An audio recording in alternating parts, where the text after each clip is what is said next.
Most of us would like the only record for silver to break is in its price, but I think this could be even a bigger deal over at the COMEX.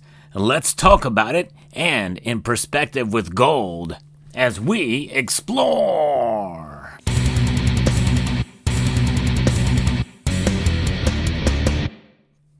I think this might be the biggest argument to gold not coming over here in order to be revalued or make a part of the sovereign wealth fund that I've heard yet, because no one's talking about that with regards to silver, although that could be the case too.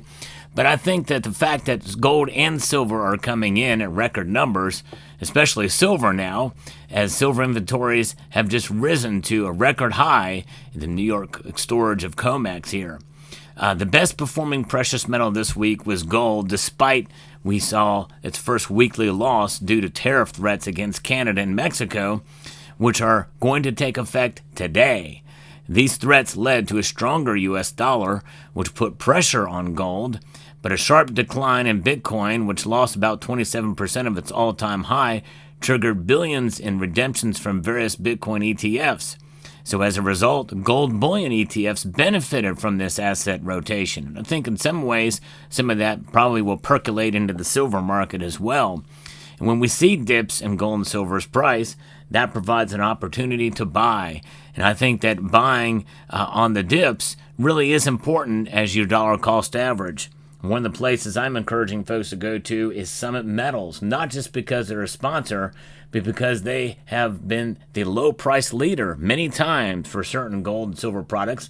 So check them out at summitmetals.com. Now, there's other news in regards to what's happening in the precious metals space, but I think the biggest news is that the silver inventories at the New York COMEX have risen to a record high as the metal pushes prices month over month. The CME Group warehouse has reported 403.2 million ounces as of the second to last day of February, a record high amount of silver stored, according to Bloomberg. This is extremely important news because it means that that silver is probably likely going to stay. You think about the cost to have it shipped over here. Much of that silver, by the way, was flown in. Most of that silver usually comes by boat. And so it's expensive either way to move around. But now that it's here, it likely will remain here, at least for a while. Even after we find out that the tariffs may not be affecting silver and gold, although they could. But nonetheless, it's here. Will it be used for industry and the like? It's here. That is here, whether or not there's tariffs. Probably will, because the cost to have it manufactured here, especially now that we're getting news of a big semiconductor company out of Taiwan doing work here in the United States and setting up factories in Arizona. Some of that silver likely could be used for that. And other companies that are deciding to do business in the United States of America. Now, there's some weakness involved in the precious metal markets as well, too. Gold jewelry demand in China has actually slumped in 2024 by 11%, with high bullion prices above $2,800 an ounce, further denting consumption. Per a World Gold Council update, according to this report from Kidco, the persistent weakness threatens a key physical demand driver, exposing the market to reliance on investment flows amid a property crisis and equity underperformance. And that could have been one of the little tickers as to the drop in gold's price. There's a lot of complexity in the markets, and things can move it one way or another. Some things are even unexpected, such as the Japanese bond market, which actually had a really big impact on silver prices about a year or so ago. I reported on that. Now, the other thing is we have to look about is what's going on, in the mining sector as well. There's a lot of different things that are happening there.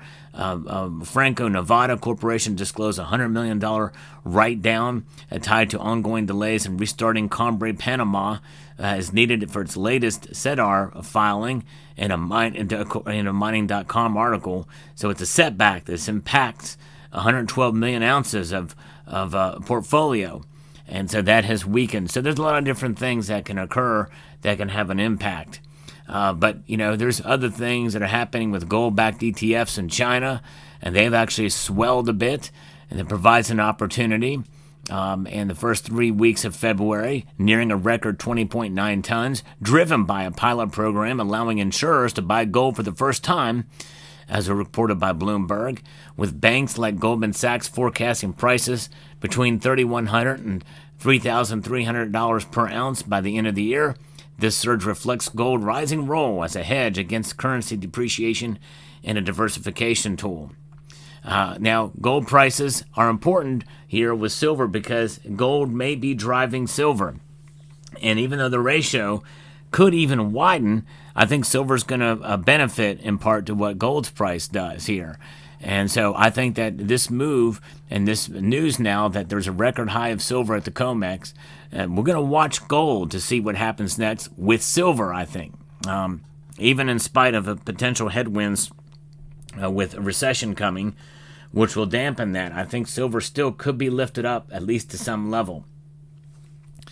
Now, Allied Gold launched a $500 million joint venture with United Arab Emirates Investment Fund and Brosia Investment Holding, targeting untapped high-grade deposits and Allies Mali operations. Mali is a nation that is known for its gold reserves, dating all the way back to the early Middle Ages, by the way, with a combined 2.7 million ounces of gold resource potential and gold prices staying above $2,800 per ounce. So we're going to see movement in Africa with some of the mines that are happening there. Now, we talked about other situations in the mining sector with Fortuna Silver Mines, which had flagged a $20 million budget cut to its 2025 exploration plans. And that is another thing that's a negative. Trump's tariff threats intensifying this week. They're going to be put into effect. The details maybe we'll get and finally find out for sure if gold and silver are going to be a part of that. And noting plans for Canada and Mexico tariffs, driving gold's rally to pause that we've seen, and the volatility coupled with a rising dollar poses a near-term risk to gold's momentum, potentially triggering profit-taking in precious metal markets. So I think there is something that we could see that gold and silver could come down.